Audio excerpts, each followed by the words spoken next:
As we mentioned in the first video of this lesson, this is our first app that takes advantage of the list view GUI control. And basically a list view, as you can see on the screen here in the emulator, is just a list of items that you can scroll through by moving your finger up and down on the screen. If in fact all of the items can't be displayed on the screen, the scrolling functionality is provided for you, and you can see if I pull down when I'm near the top that I get a brief orange highlight up there that just shows me that I'm at the top, and if I go to the bottom I get the similar thing that shows me visually that I've hit the bottom of the list. Now, when you're dealing with a list view, one of the things that's important is making sure that these items are tall enough that the user can touch them properly. So one of the things we're going to take advantage of is a constant that's built into Android that allows us to use the default list view item height, and that way all of our items have the recommended height, if you will, for an Android list view. And most importantly in this video, we're also going to talk about the fact that when you subclass list activity, you can specify what the format of these items is. Now in our case the format is pretty simple. It's just a text view that we're working with in each of these items that shows a name. But as you'll see in later lessons, you can completely customize these list views, and in fact we'll have one lesson in which we place both text and images and buttons, actually all three of those things, into a list view item. We'll also have another example in which we show just text and images, and we'll make various items within those list views clickable. In this case the entire item is clickable, so for example if I click on Paul here, it goes ahead and displays the contact information for Paul in the view contact activity. So let's go ahead now and take a look at the styling, or the layout if you will, of an individual list item, which will be reused for all of the list items that are displayed in this list view.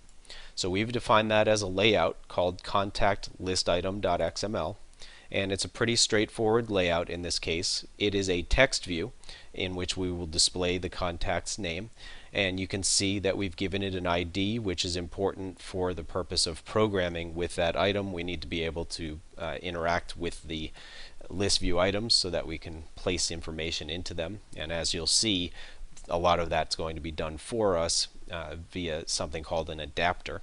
We've specified the width as match parent and the height as wrap content, but as you'll see down here, we've also specified a minimum height. We've given a padding of 8 dp to the text. We've also specified the text size of 20 sp, the color white, and now we get to one of the key pieces, which is the minimum height here. And in this case you'll notice a new syntax. This question mark in front indicates that we're using one of the predefined constants that has to do with themes and styles in Android, and in particular it's one of the attribute constants called list preferred item height.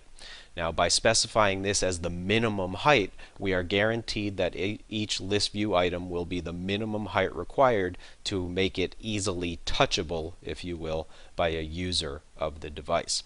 And finally we also have the gravity set to center vertical so that the text within each of these is centered vertically in the space allotted.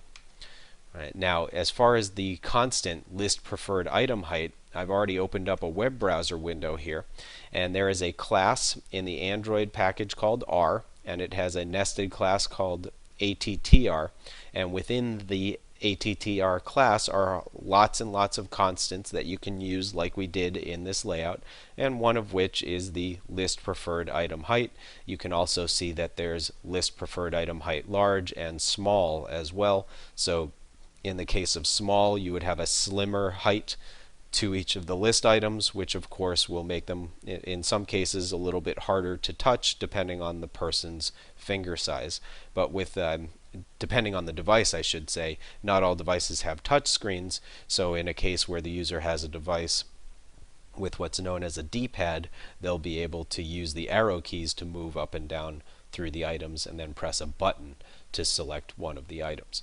So again, what we've done here is created a very simple custom text view for the purpose of our list view items, and in later lessons we'll show you how to create much more complex list view items using layouts.